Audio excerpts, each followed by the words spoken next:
نبی پاک علیہ السلام نے فرمایا جو مسلمان جمعے کے دن یا جمعے کی رات کو فوت ہو اس کو اللہ تعالیٰ قبر کی آزمائش سے محفوظ رکھتا ہے۔ جو جمعے کی رات فوت ہو جائے یا جمعے والے یعنی جمعے رات اور جمعے کی درمیانی رات چلا جائے یا جمعے والے تو اللہ اسے عذاب قبر سے۔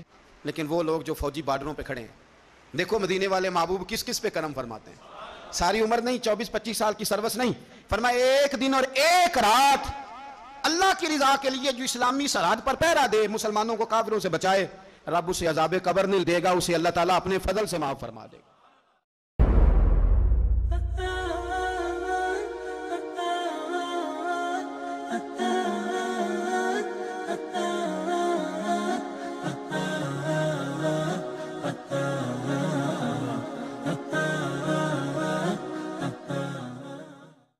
میرے عزیز، کچھ لوگ ایسے ہیں جن سے عذاب قبر ہوگا ہی نہیں۔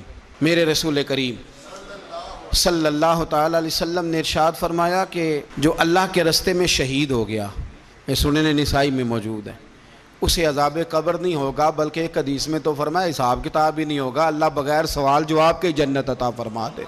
کچھ لوگوں کو لوگوں کی بخشش پہ بھی مسئلہ ہی بنتا ہے کہ کوئی بخشا نہ جائے۔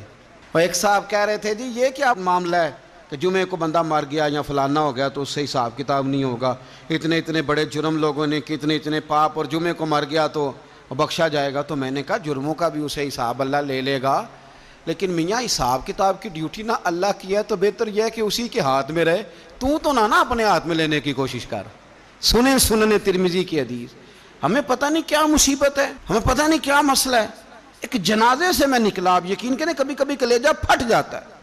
میں ایک جنازے سے نکلا تو میرے ساتھ ایک بندہ جنازہ پڑھ کے نکلا تو کہنے لگا جی پیر صاحب دیکھیں آج کتنی دنیا آئی ہے، حالانکہ یہ بندہ اس طرح کا تھا، اس طرح کا تھا، اس طرح کا تھا۔ میں نے اسے کہا یار تجھے تو فکر ہی لگ گئی ہے کہیں جنت میں چلا ہی نہ جائے، تو اس طرح کرنا جنت کے دروازے کے سامنے کھڑے ہو جانا ڈنڈا لے کے کہ میں نے نہیں جانے دینا۔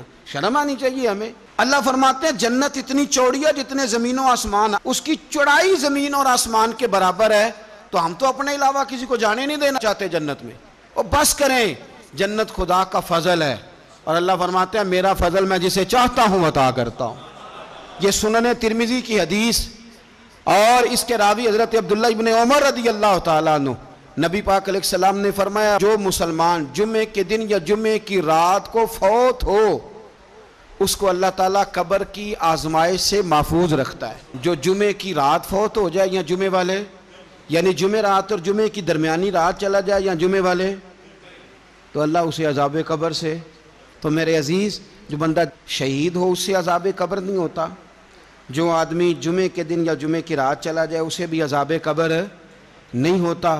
اور میرے رسول کریم صلی اللہ تعالیٰ علیہ وسلم نے فرمایا جو بندہ ایک دن اور ایک رات، یہ حدیث صحیح مسلم میں، سنن ترمذی میں، مصنف عبد الرزاق میں موجود ہے، ایک دن اور ایک رات اللہ کی رضا کے لیے اسلامی سرحد پہ پہرا دے۔ میں اور آپ سوئے ہوئے ہیں، لیکن وہ لوگ جو فوجی بارڈروں پہ کھڑے ہیں، دیکھو مدینے والے محبوب کس کس پہ کرم فرماتے ہیں۔ ساری عمر نہیں، 24-25 سال کی سروس نہیں، فرمایا ایک دن اور ایک رات اللہ کی رضا کے لیے جو اسلامی سرحد پر پہرا دے، مسلمانوں کو کافروں سے بچائے، رب اسے عذاب قبر نہیں دے گا، اسے اللہ تعالیٰ اپنے فضل سے معاف فرما دے گا۔ ایک رات اور ایک، تو آپ کیا سمجھتے ہیں کہ ان فوجیوں کی کوئی چھوٹی شان ہے، ان کا کوئی چھوٹا مرتبہ ہے؟ ایک دن اور ایک رات اگر یہ پہرا دیں تو اللہ انہیں اتنا انعام عطا کرتا ہے۔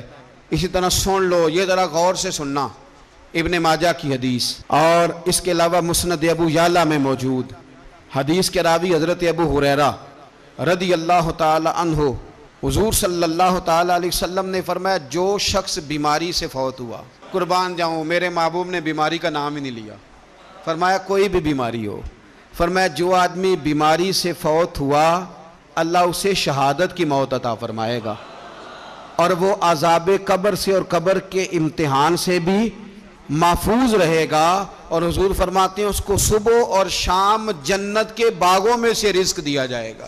جو کسی بھی بیماری سے مرا، یہ لوگ بیماری سے مر رہے ہیں تو لوگوں نے اچھوت سمجھ رہے ہیں، اچھوت، یہ اچھوت نہیں ہے، اس لیے کہ لوارث نہیں، یہ خدا رسول کے ماننے والے ہیں، تم انہیں اچھوت کہہ رہے ہو اور مدینے والے رسول انہیں شہید فرما رہے ہیں۔ حضور نے فرمایا جو بیماری سے مرے شہید ہے، وہ قبر کے عذاب سے محفوظ رہے گا اور جنت کے باغوں میں سے اللہ رزق دے گا۔ لوگ کہتے ہیں دیکھو جی بڑا تانگ ہو کے دنیا سے گیا ہے، تو اس بندے کو بھی عذاب قبر نہیں ہوتا۔ اسی طرح جو بندہ سورہ ملک پڑھتا ہے، سنن ترمذی میں حضرت ابن عباس سے روایت ہے کہ حضور صلی اللہ علیہ وسلم کے ایک صحابی نے ایک جگہ خیمہ لگایا تو وہاں سورہ ملک پڑھنے کی آواز آتی، کوئی بندہ پڑھنے والا نظر نہیں آتا تھا۔ جب حضور کی بارگاہ میں عرض کیا تو فرمایا وہاں قبر تھی اور قبر کے اندر بیٹھ کے میرا صحابی سورہ ملک کی تلاوت کر رہا۔ اگر ہمیں خسرہ نمبر یاد ہو جاتا ہے نا اپنی جگہ کا، اور ہمیں پتہ ہوتا ہے کہ میرے والا حصہ کتنے کروڑ کا ہے، اگر ساری کہانیاں ہمیں یاد ہوتی ہیں تو سورہ ملک بھی ہمیں یاد ہو سکتی ہے۔ موبائل پہ اس کو ریکارڈ کر لیں، پھر اس کو سنیں کبھی بھی سورہ ملک میں۔ اور ہمارے سلسلہ عالیہ میں تو سورہ ملک وظیفہ ہے۔ ہمارے الوظیفۃ الکریمہ میں اعلیٰ حضرت نے لکھا ہے کہ رات کو سورہ ملک اور سورہ یاسین کے بغیر سونا نہیں۔ سورہ ملک اتنی شاندار صورت ہے کہ نبی پاک صلی اللہ علیہ وسلم نے فرمایا یہ قیامت کے دن اللہ کی بارگاہ میں ناز سے جھگڑا کرے گی اور کہے گی اے اللہ یہاں تو میرے پڑھنے والے کو جنت عطا فرما یا مجھے قرآن پاک سے علیحدہ کر دے۔ تو رب کریم پھر اپنے فضل سے پڑھنے والے کو جنت عطا کرے گا۔